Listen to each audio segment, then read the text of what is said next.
The word forever is a heavy weight for two people in their early 20s to carry, yet Elias and Sarah wore it like a badge of honor.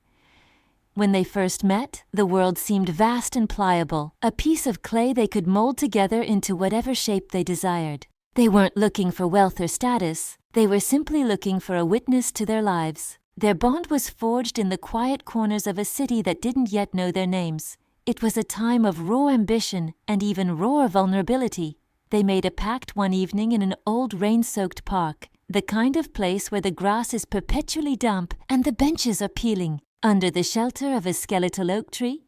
With the cold smell of wet earth filling their lungs and the rain slicking their hair, they promised that no matter how the world changed, they would remain the same. Elias held Sarah's hands, his eyes bright with a conviction that only youth can provide. He told her that as long as they had each other, the rest was just background noise. They were the melody, and everything else was just the static of a life they hadn't yet lived.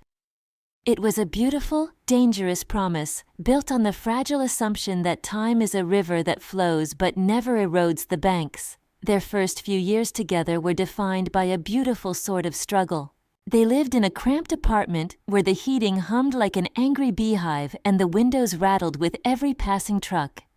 They shared cheap meals, often eating cereal for dinner, while sitting on a second-hand sofa that smelled faintly of someone else's memories. Yet, in that small space, their emotional connection was unbreakable. They didn't need much because they were fueled by the intensity of their shared dream. Sarah would spend her afternoons painting in the corner of the living room, her canvases filled with vibrant colors that seemed to defy the gray city outside their window. Elias would sit nearby, studying or working on his early projects, occasionally reaching out to touch her hand as if to ground himself in reality. They were poor in currency, but rich in presence, existing in a bubble where the outside world felt like a distant rumor. But the world has a way of knocking on the door, and eventually Elias answered. The first shift came in the form of a life-changing job offer, a position that promised a ladder to a height they hadn't even considered. Suddenly, success entered their vocabulary, and it brought with it a new set of demands that slowly began to consume their evenings. The job required intense travel and hours that stretched long past the point of exhaustion. Elias was energized by the chase, his romantic dreams slowly being replaced by the sharp, cold thrill of the corporate climb. Sarah saw his excitement and chose to support it. She made the ultimate compromise, putting her own burgeoning career as an artist on hold. She convinced herself it was a temporary sacrifice, a pause button hit for the sake of their collective future. She packed away her brushes and cleared her canvases to make room for Elias's home office, believing that once they reached the summit, they could finally return to the life they had promised. The first crack in their foundation didn't happen with a shout, but with a lingering silence.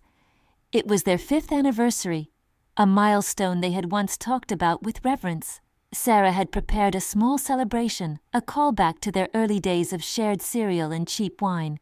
But Elias didn't come home until the candles had long since melted into wax puddles on the table. A crucial meeting had run late, a deal that would secure his professional legacy. In that moment, Elias didn't see a broken promise. He saw a victory. He was becoming a man who prioritized the shadow of success over the substance of his home. The distance between them began to grow, a thin veil that thickened with every missed dinner and every distracted conversation. Before we continue, subscribe to the channel and tell us in the comments where you are watching from. One evening, while Elias was showering for another late-night event, Sarah reached for a pen from his briefcase. Her fingers brushed against a heavy, legal-looking document tucked away in a side pocket. It wasn't a divorce paper or a property deed. It was a contract for a solo life insurance policy, a massive sum intended for his estate, but her name was nowhere to be found on the beneficiary line. It was as if he had already begun to imagine a future where she was no longer a part of his world. 5 years later, the cramped apartment was a distant memory. They lived in a mansion of glass and marble that echoed with the lonely sound of their footsteps.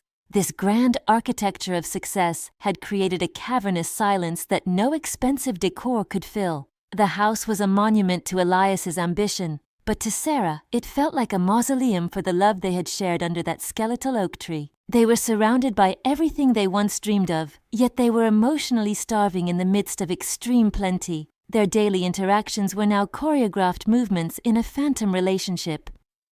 Dinner was a ritual performed in heavy silence. They sat at opposite ends of a long table, the distance between them feeling like a cold ocean. Instead of looking at each other, they found refuge in the artificial light of their smartphones. The sound of a ticking clock was the only thing that filled the gaps between their silence. They were roommates in a museum of their own making, strangers who knew coffee orders but no longer knew each other's fears. The betrayal was insidious. It was the betrayal of presence. Elias had become obsessed with status, a stranger who calculated his worth in stock options. He walked through their home like a guest looking for the exit, his mind always in a boardroom. Meanwhile, Sarah had become a ghost, a decorative fixture that had lost its luster. She moved with a practiced invisibility, her presence reduced to a shadow Elias only noticed when it blocked his view of the screen. Inside Sarah, a fire of resentment burned through her patience. She stared at blank walls where her art should have hung, thinking of the career she sacrificed for a future that arrived without her. The paints in her old studio had dried into hard, useless stones. She thought about the children they discussed in that rain-soaked park, the ones they never had because Elias insisted the timing wasn't right. The right time was a moving target, always sacrificed for the next promotion.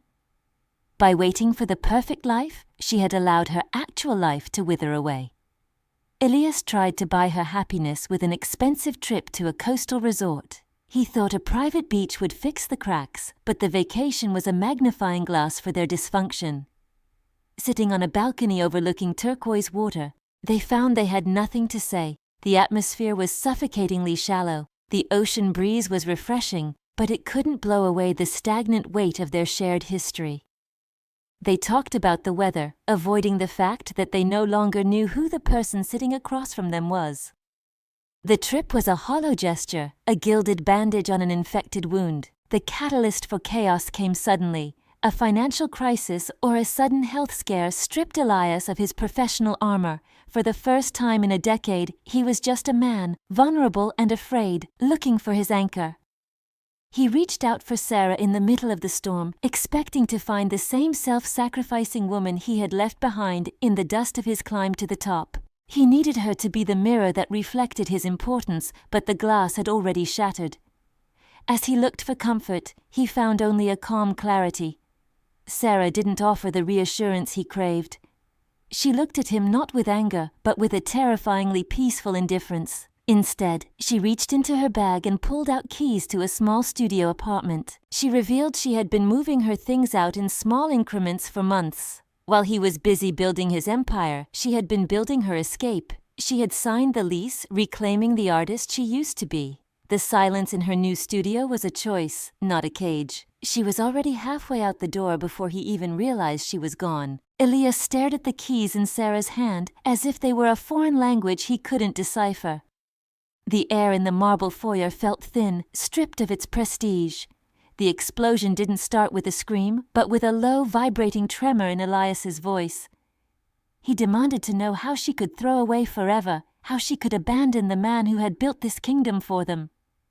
Sarah didn't flinch. She finally let the decades of suppressed resentment pour out, her voice a calm but devastating tidal wave. She reminded him that forever was a pact between two living people, not a contract between a CEO and a shadow. She threw the memory of the rain-soaked park back at him, asking where that man had gone. He was buried under the luxury cars, the endless meetings, and the solo insurance policies that excluded her existence. Elias tried to defend his choices, claiming every late night was a brick in the wall of their security, but Sarah saw it differently. To her, those bricks had formed a tomb. The realization hit them both in the cold light of the hallway. They had viewed forever as a finish line, a static trophy won years ago. They had forgotten that love is a living, breathing thing, a garden that requires daily watering, weeding, and attention. They had spent years tending to bank accounts and social standing, while the soil of their relationship turned to dry clay. They hadn't just neglected the garden, they had paved over it with concrete and called it progress.